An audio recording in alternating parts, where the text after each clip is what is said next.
Tonight, teachers preparing to strike, demanding a big pay rise after 2 years of chaos in our schools. Bikie boss Toby Mitchell arrested and jailed after a violent night. Details live.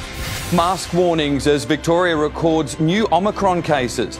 Moderna set to manufacture vaccine in Melbourne under $1 billion deal. How selling a handbag on Facebook led to a stalking ordeal. And new shops in a Melbourne retail revival. Live from Melbourne, 7 News with Mike Amor starts now. Good evening. Victorian teachers are preparing to strike for the first time in nearly a decade. They're planning to walk out in Term 1 to back up their claim for a big pay rise. It's bitter news for parents and children hoping for an end to classroom chaos in 2022.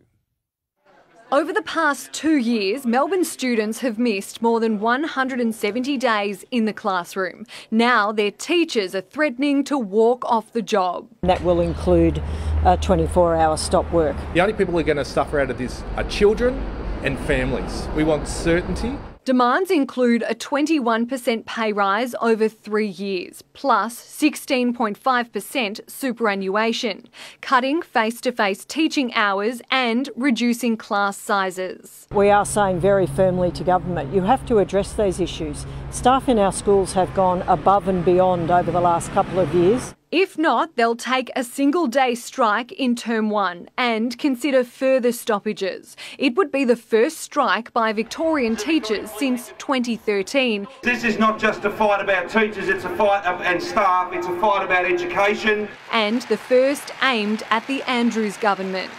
They want to know that the government has their back, the government is stepping up to the plate, doing their job and sorting this out.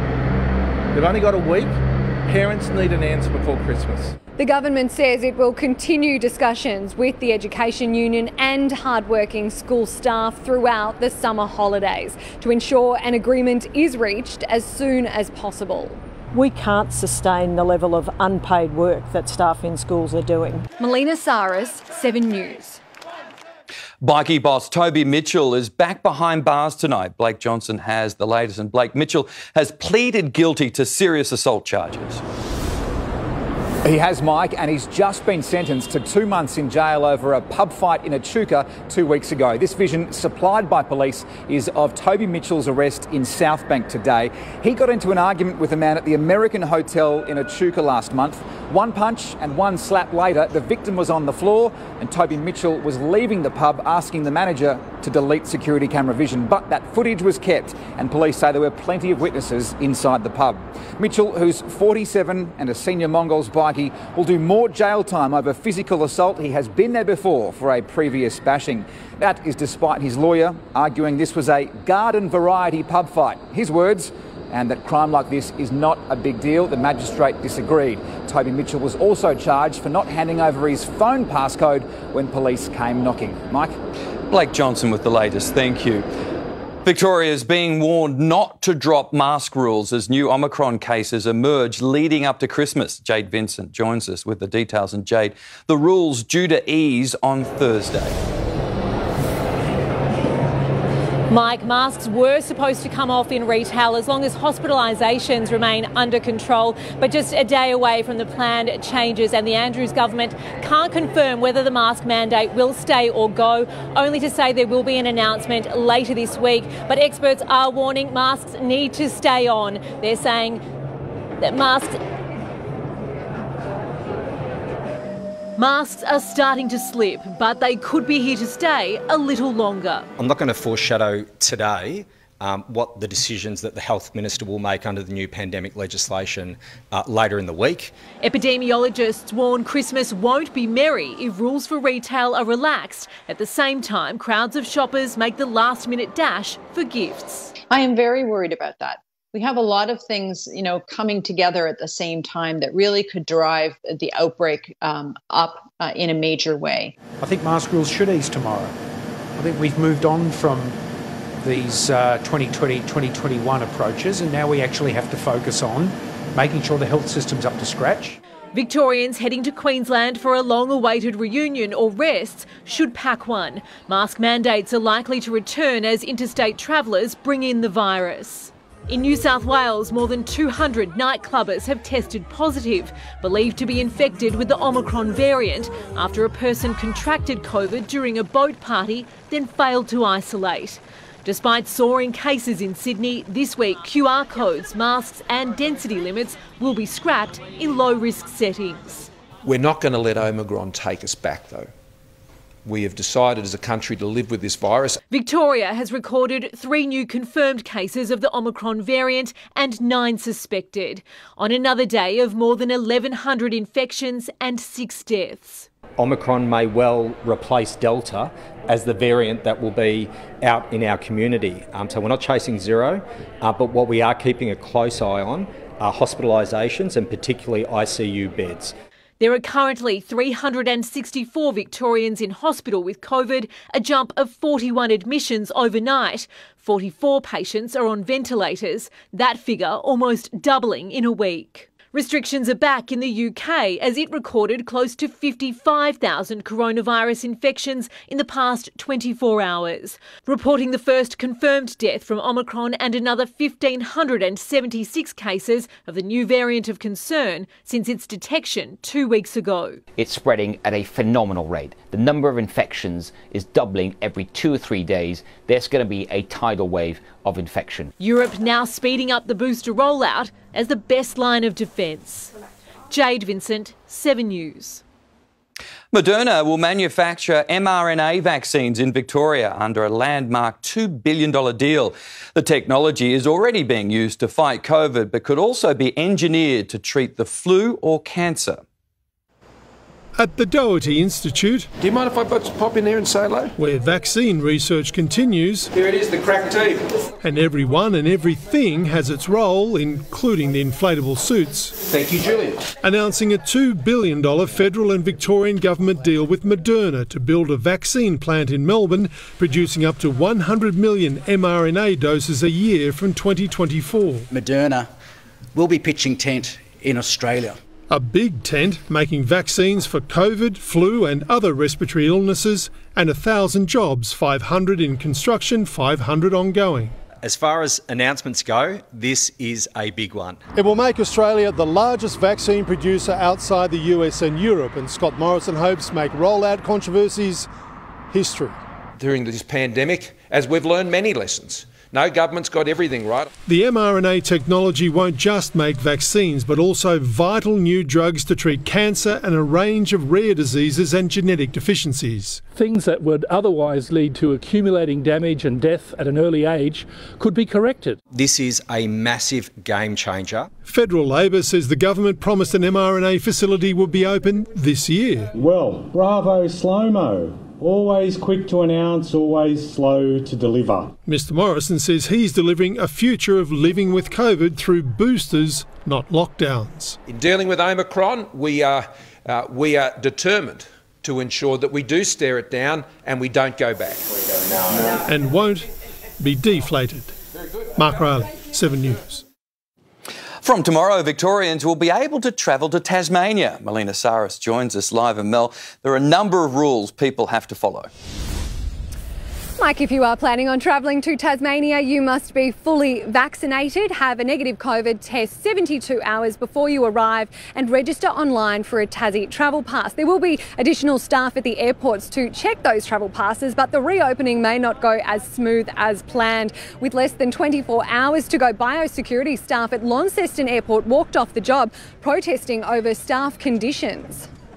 Unfortunately, we've had to stop people from entering to go to attend a funeral, to bury a loved one. We've stopped weddings. We've stopped events. Now is the time when we are, as I've said, one of the most vaccinated places on the planet, that we move forward, we reopen our borders and we get back on with our lives.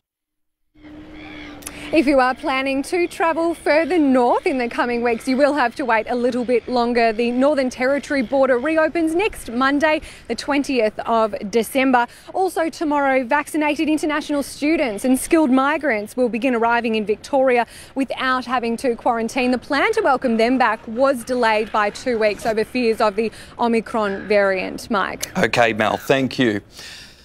The man convicted of killing underworld figure Carl Williams has made a shock bid for freedom. Matthew Johnson was captured on security cameras bashing Williams with an exercise bike seat inside Barwon Prison in 2010. He was sentenced to life in jail, but he's now seeking to appeal his murder conviction with a hearing in the Supreme Court tomorrow. During the original trial, Johnson claimed he killed Carl Williams in self-defence. The state government denies the axing of 7 MPs is a power grab by the Premier.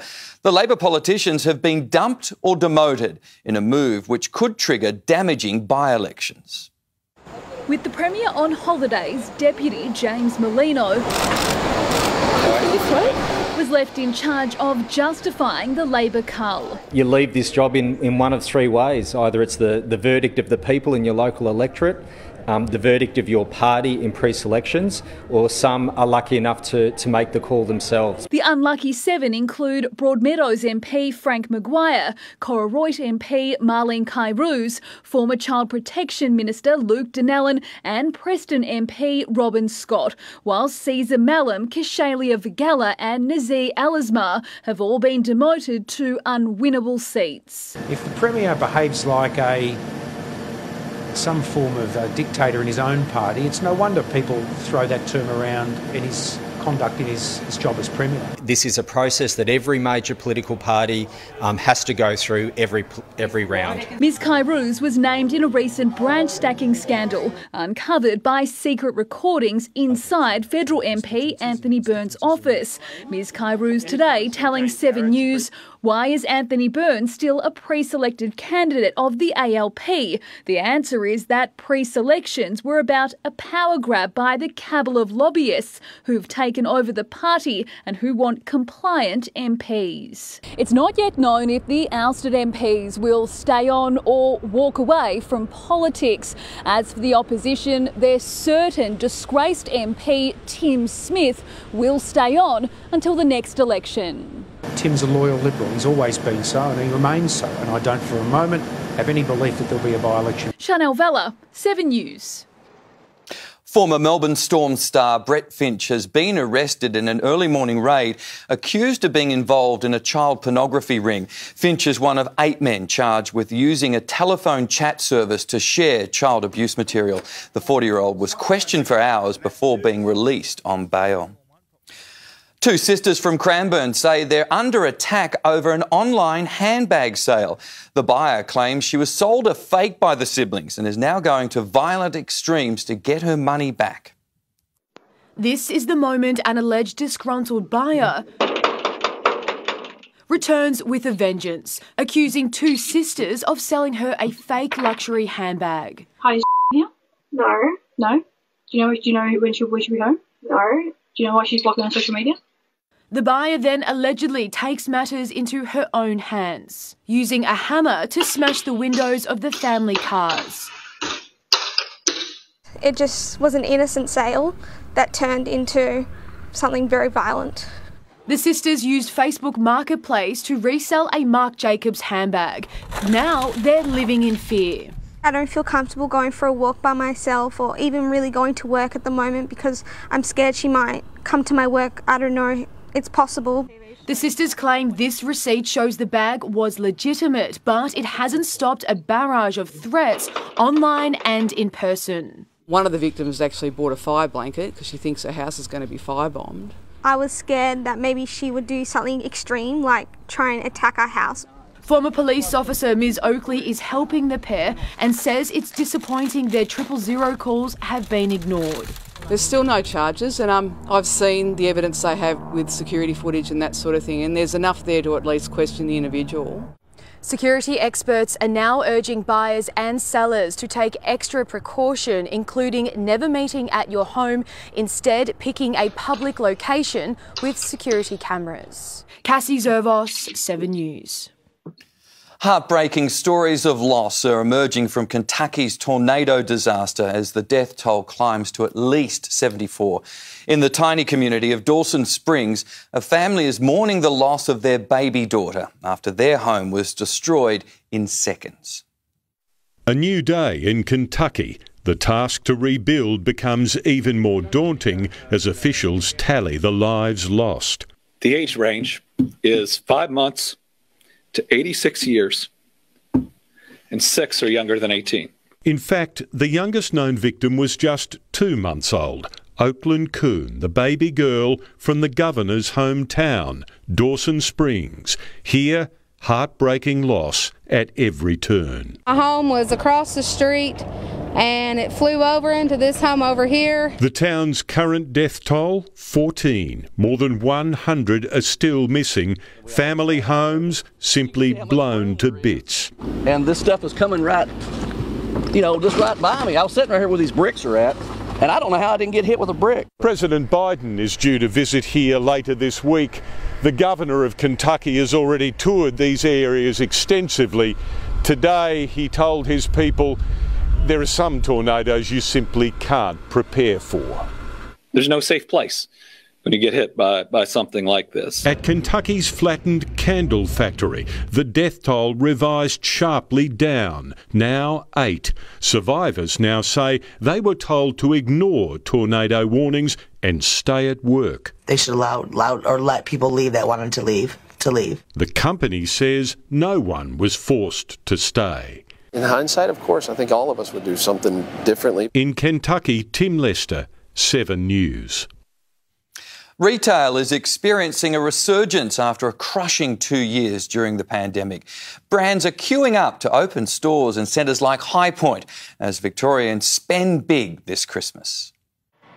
Style Runner, French Connection, Commonry, all new stores giving High Point a fresh look. So we've actually had around 40 new stores open at High Point since lockdown ended, 16 of which are brand new stores to the west of Melbourne. Despite restrictions all but killing retail during lockdown, brands' new shoppers would be back with a vengeance. Many were banging down the doors of large shopping centres to cash in on rising consumer sentiment. Usually a lot of planning in advance, 6 months planning in advance before we open a store. Fresh CommSec data reveals our spending intentions have hit a 5-month high. What we're seeing is there's pent-up demand after the lockdowns. People are out and about shopping. And it's not just online. Turns out that when it comes to shopping, old habits die hard. Consumers always will want to shop in a store. It's where the majority of shopping is done, and it still remains a social, tactile and sensory experience. So don't be surprised to see more stores opening in your favourite shopping centre.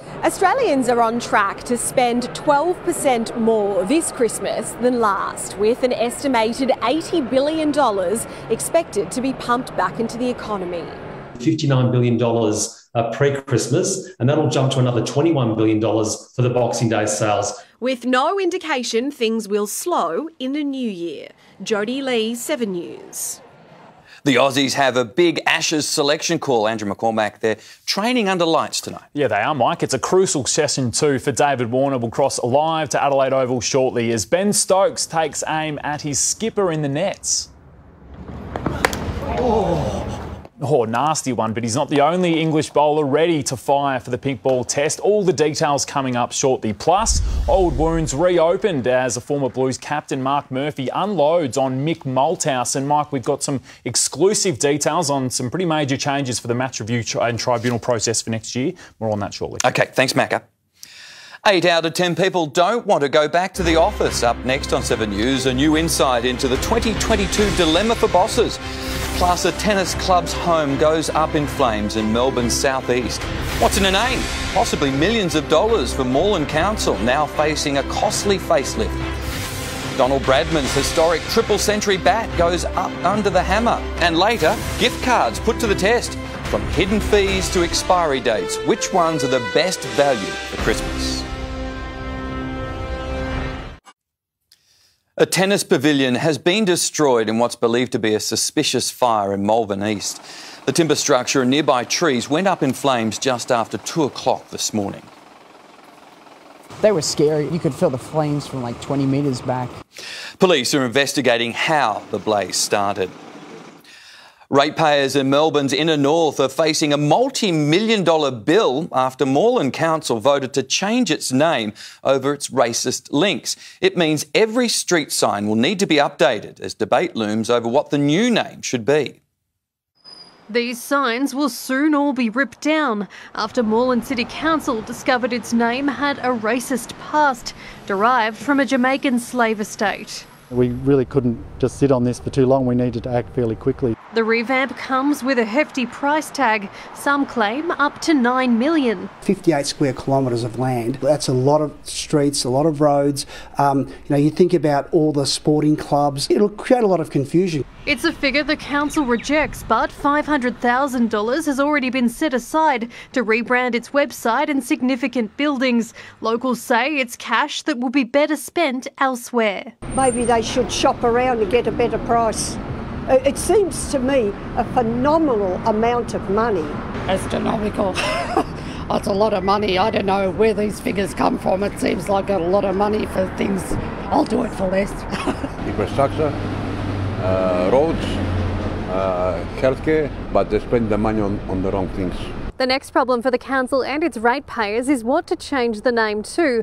One option being floated is Mary, after Mary Creek, which has strong Indigenous links. The creek borrows its name from the Wurundjeri Willem phrase, Mary Mary, which means very rocky. As long as it's universal, something different, and doesn't apply to anything historic that may offend. The community will be consulted about options for a new name in 2022. Rochelle Brown, 7 News. Victims of the former US Olympic gymnastics team doctor Larry Nassar have reached a $530 million settlement after a 5-year legal battle. The money will compensate hundreds of gymnasts, including gold medalist Simone Biles, for decades of abuse by Nassar. In 2018, he was sentenced to more than 300 years in prison. The settlement is one of the largest ever awarded to victims of sexual abuse. A new study reveals more than half of employees want to combine working from home and the office. Many are demanding bosses make their workplaces more flexible as they adapt to the new COVID normal way of life.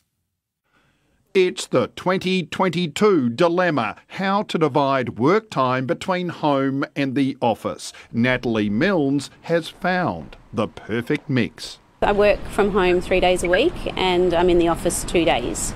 A Bastion Group study found over half workers want a mix. 17% want to work only from home. I don't know anybody who is saying I want to go back into the office 5 days a week. But just over a quarter of workers can't or won't work remotely, and a third of bosses will not allow flexible working. The report also found for 40% of employees, their highest priority was having a say in where and when they work.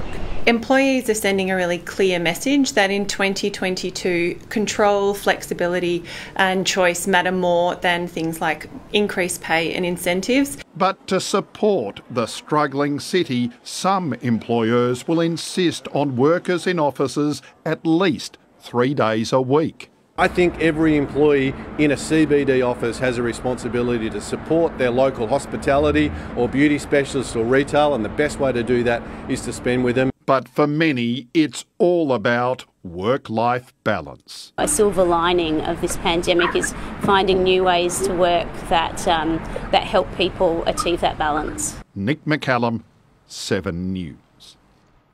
A mystery private buyer has purchased a cricket bat used by Sir Donald Bradman, reportedly for nearly $250,000 in an online auction. The William Sykes & Son bat was used by Bradman against England at Headingley in 1934 when he scored a triple century.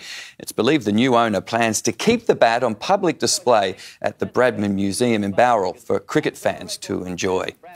Sonia Marinelli joins us now for a check on the weather. And Sonia, the summer roller coaster continues. And we're really struggling to get off the ride, Mike. Yesterday's summer heat was short-lived. We had a dramatic change move through last night, making today more than 10 degrees cooler in most spots around the city, although it did feel pretty good in the warmth of the afternoon sunshine. Right now we are sitting on 20 degrees. The change has brought instability to the Far East Ranges. Afternoon storms delivering heavy rain and strong winds there, but the threat of severe weather is now easing. I'll have the full forecast after sport, Mike. See you soon. Thanks, Sonia. Scammers have picked up $80 million in months as they take advantage of the pandemic. Next on 7 News, the warning signs to stop you becoming a victim. Plus, toys crushed to keep little Victorians safe. Why Avo on toast might help keep the kilos off. And a freak accident sends a bride and groom plummeting, but it couldn't stop the big day.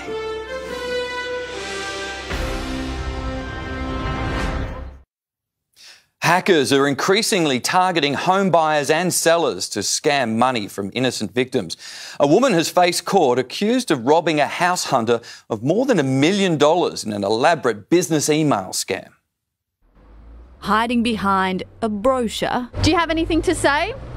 Yeah, your mother and leave me alone, eh? 29-year-old Annalise Sunderland exposed in a cybercrime sting. Today, fighting allegations she hid behind a keyboard and stole more than $1 million.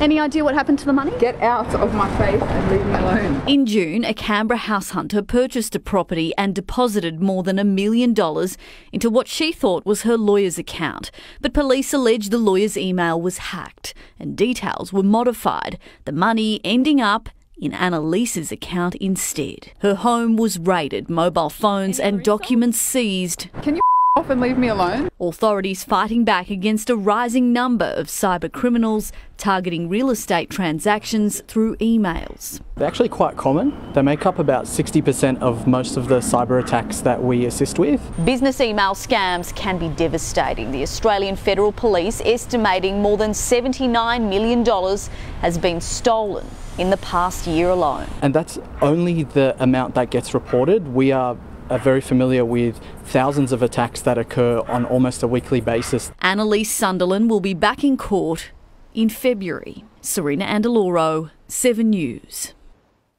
Safety inspectors have launched a Christmas crackdown on businesses selling dangerous toys. Almost 400 products are being taken off shelves as parents are warned about what to watch out for when shopping for gifts. At best, these toys are dangerous.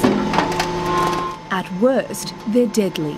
They might be things that have choking hazards. They might be things that batteries can be pulled out of the toys easily. One by one, 368 Christmas toys from dolls to face paint are being destroyed, considered too unsafe for children. Each week, around 20 Australian children are admitted to hospital after swallowing button batteries. 3 have died this year, including Alison Reese's 1-year-old daughter Ella. I found her one morning in February in her cot and she'd been vomiting blood. Ms Reese rushed little Ella to hospital, but it was too late. A couple of hours later, she passed away from cardiac arrest. Consumer Affairs inspectors will conduct random spot checks on toy stores in the lead up to Christmas, removing popular items from shelves, including toy guns and floatables that sink. Businesses found guilty of selling unsafe or faulty items face fines of up to $10 million. The law recognises how serious these things are, and we've seen that with button batteries. The consequences for some children have been the worst sort in terms of being fatal outcomes. Ms Rees has set up a foundation to warn parents about the dangers of battery-operated toys in the hope of saving a life. Kathleen O'Connor, 7 News. The world's richest man, Elon Musk, has just been named Time's Person of the Year. The Tesla and SpaceX founder, worth around $375 billion, is considered the most influential person of 2021, shaping the future of road and space travel. The 50-year-old now has his sights set on colonising Mars and says humans should be able to land on the red planet within 5 years. Paris 2024 organisers are planning what could be the most spectacular opening ceremony in the history of the Olympics. Instead of a stadium, athletes will be paraded in boats along the River Seine, passing landmarks including the Louvre and Eiffel Tower. More than 600,000 people are expected to attend, 10 times the people that would usually fit into a stadium for the ceremony. And a couple has made a spectacular entrance at their wedding when the platform gave way. The bride and groom suffered only minor injuries and were able to continue with the celebrations. Researchers have good news for fans of avocado on toast. It could hold the key to a healthy life. The superfood can help with weight loss by keeping you away from fast food. At Hotshot Cafe, they do things differently. This is one of their most popular plates, smashed avocado on toast with a side of smoke. Oh, smells good. Everyone that's had it has absolutely loved it. The pear-shaped fruit is technically a berry with a single seed, known to Australians as an avo. And now researchers at Wollongong Uni have proven through science that there's a direct link between avocado consumption and weight. So our research found that for people who were consuming avocados, generally they had a lower waist circumference, they had a lower body mass index, and they also had a lower weight overall by comparison to non-avocado consumers. In a nutshell, or should I say a leathery skin, all the green stuff is full of good stuff. Well, avocados are a food that are a rich source of some nutrients we don't get in very many other foods. And even though avocado on toast in any shape or form has been dubbed Australia's favourite cafe breakfast, this research shows that only 16% of Australians eat avocados regularly. It could be because they can be expensive, but the health nuts will tell you they're worth every cent. When you look cost per kilo compared to processed and fast food, they're still extremely cost effective with huge nutritional benefits. A super versatile superfruit that's now proven to help slim your waist. Tom Hartley, 7 News.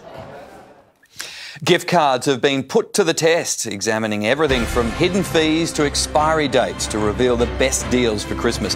The results next on 7 News. Plus the foods that could be the answer to holding off dementia. Melbourne's new playground in the sky, ready just in time for the school holidays. And rare Aussie motoring muscle up for grabs.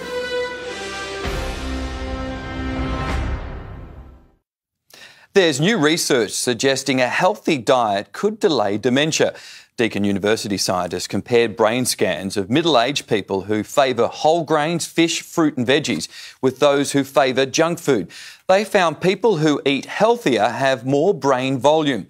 But if you want to reform your diet, it's best to start early, preferably no later than 40. There's a warning tonight for anyone purchasing a gift card as a present this Christmas. Many people are being stung with hidden fees and caught out with expiry dates. The small Christmas gift bringing a lot of Christmas cheer. Gift cards, fast becoming the popular present under the tree. You can buy something as simple as a supermarket shopping voucher, as extravagant as a trip to the day spa. Last Christmas, 1 in 3 Australians purchased a gift card, spending on average $367 per person, a trend set to continue. It's a great idea, particularly for my mother. She gives all the kids gift cards. Because I'm too lazy to work out what presents to get people. They're just a good present, like when you don't really know what to get someone, because it gives them the option to buy it for themselves. Just which gift cards are naughty and which are nice. Bunnings gift cards come with a number of perks, while gift cards from JB Hi-Fi and Target also offer great incentives for shoppers. But consumers should check their list twice with purchases from retailers such as giftcardstore.com.au, Australia Post and Westfield, where fees can soar during the festive season. New legislation was created in 2019, giving all gift cards a minimum expiry date of 3 years. But despite the tough new rules, experts warn that consumers should still use caution when at the checkout. That 3 years can go past sooner than you think. Make sure you don't just have it sitting in your wallet and get it to run out. Check the terms and conditions to see what kind of fees you might be up for. Popular with shoppers big and small. I want a gift card for Christmas. Liam Tapper, 7 News. Australian muscle car fans are being offered a rare find with this 1971 XY Ford Falcon GT that's been sitting on blocks in a shed for 36 years. She's a bit dusty, but all original with matching numbers and paperwork. It's the 351 V8 with shaker, scoop and 4 on the floor. The car's already attracted bids over $100,000 at Lloyd's online. A new playground in the sky could be a winner for parents and children these holidays. The Eureka Sky Deck has been transformed into an Australia-first virtual reality theatre, offering a unique sky-high experience. Walking the plank 300 metres above Melbourne. Oh my God, that's scary. You can feel the wind and smell the fresh air, even while safe inside this new virtual reality theatre, apparently the biggest in the Southern Hemisphere. It's really cool, especially when you get all of those effects making you feel like you're about to fall. The city's tallest observation deck has been transformed into an entertainment complex. The motion makes you really feel like it's real life. With a computer-simulated zipline.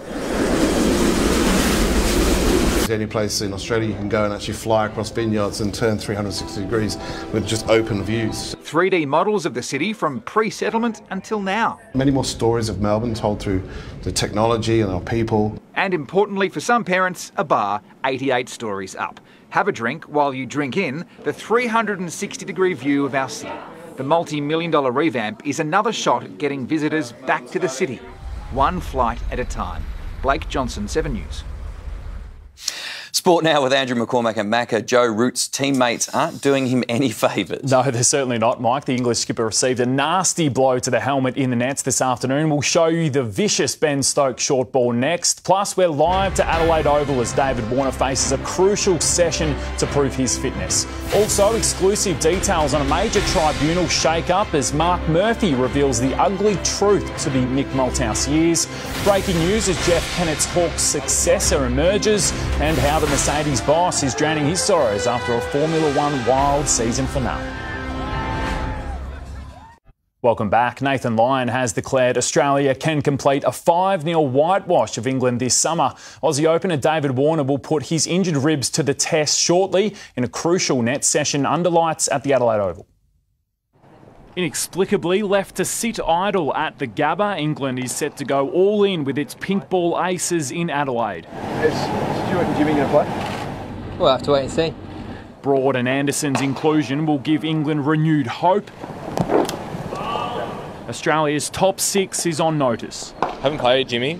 Broady, he was tough in the Ashes. There's no doubt that he was fantastic against our lefties and probably got the upper hand against our left-handers. After riding an e-scooter to Adelaide Oval, Ben Stokes went into high gear in the nets against the captain, no less. Joe Root shaking off the blow to the helmet as Stokes proved he's shaken off a jarred knee. Jack Leach was given a brutal Brisbane welcome, the Aussie targeting of the left-arm spinner set to continue if he holds his spot in Adelaide. It's not always that easy to come at someone and take those options on, so can create chances and hopefully bring some wickets along the way. On his home patch, Travis Head could be forgiven for breathing a little easier after his brilliant first Test century. I think there's a lot of people still would be doubting my ability or doubting what I could bring. I understand that. I want to be as consistent as I possibly can. I don't want to be someone that can walk out now and not contribute over the next 4 Test matches. Theo Doropoulos is live inside Adelaide Oval where the Aussies are training. Theo, selectors will be keeping a close eye on David Warner. Yeah, that's right, Macca. Just trying to overcome a bit of a rib problem. They're actually out on deck now. We'll show you that. David Warner just in the middle of a warm-up group. He's got his back to us and his arms folded. He will have a net under lights tonight against the pick ball. And look, you can all but guarantee that he plays on Thursday. The other race was the one to replace Josh Hazlewood. He's, of course, out with a side strain. Earlier in the team huddle, Jai Richardson was given a round of applause and a pat on the back by a couple of his teammates. So it looks like he has won the race to replace Josh Hazlewood, and Jai Richardson will play in the second Test. A big night here at the Adelaide Oval. The Test match dinner, of course. Sevens Lord Ian Botham share a few stories. Beer and a beefy, not a bad way to spend the Tuesday night, Macca. No, absolutely very jealous. Enjoy. Thanks, Theo Theodoropoulos in Adelaide there. Melbourne Renegades will hope to regain Aaron Finch from a knee injury after their 9-day break in their Big Bash campaign. Last night, Mackenzie Harvey hit 71 to carry the Renegades to 6 for 140 against the Heat. But they were no match against the fireworks from Chris Lynn. Well, he can't go down because he's just going everywhere now. This is classic Chris Lynn. The 5-wicket loss leaves the Renegades last on the Big Bash ladder. It's a footy and there's a major shake-up unfolding at AFL headquarters. Chief Football reporter Tom Brown has the exclusive details. Tom, not even the clubs know about these changes on the cards. Andrew, the AFL is going to make significant changes to the match review and tribunal process. Details at the moment are top secret. Clubs haven't been told the specifics as yet. But 7 News has learnt this afternoon there'll be a number of changes to the tribunal process, part of a crackdown on head-high contact and a major move by the AFL to protect the head.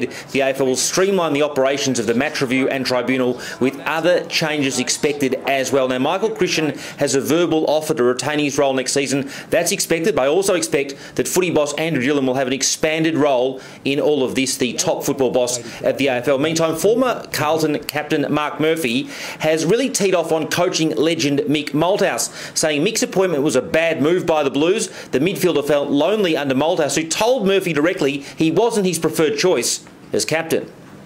No, it was definitely the wrong decision, but he probably would have said that he would have chosen a different captain at the time, and he even said that to me when I got appointed captain. So his time at Carlton, I don't think he was really in it for the right reasons, and then once it turned pear-shaped, it was all about him, unfortunately, at the end. And yeah, I was sort of left to be thrown at the bus quite a bit. And Andrew, just finally, Hawthorn's annual general meeting has just started online. 3 candidates are vying for 2 board spots. I understand Ian Silk has been elected Silk, and I'm told existing director Katie Hudson, major candidates to replace Jeff Kennett as president next season. That meeting ongoing tonight. Andrew. Thanks, Tom. Tom Brown there. Steph Curry is now just 2 3-pointers off becoming the NBA's all-time leader. The Warriors star hit 5 today in the win over the Pacers. He'll have a chance to pass Ray Allen tomorrow when Golden State heads to New York. I know how much work's gone into this, and it'll happen when it happens, but just happy to play the game that I love. Back home, 5 players and 1 official from Melbourne United and the Phoenix have been asked for a please explain from the NBL following this chaos that unfolded at John Cain Arena on Sunday. If Mercedes still plans to challenge the controversial Formula One finale, they're giving little away. Team boss Toto Wolff moved on from the drama, letting his hair down by crowd surfing at their after party in Abu Dhabi, but they have congratulated Max Verstappen on his victory. Of course, it helps that you already have 7 titles. I think that comforts him a bit. Lewis is a great sportsman in general. He came up to me and congratulated me, and it must have been, of course, very tough. Mercedes has until Friday to lodge an appeal. Mike, that is all for a busy day of sport. The second test Thursday. Can't wait. Yeah, me too. Thanks, Macca. Sonia is next with the forecast. And Sonia, we're back in a cool spell. We are, Mike, but mark your calendar. Beach weather returns on Friday, and I'm excited. I'll take you through the numbers next.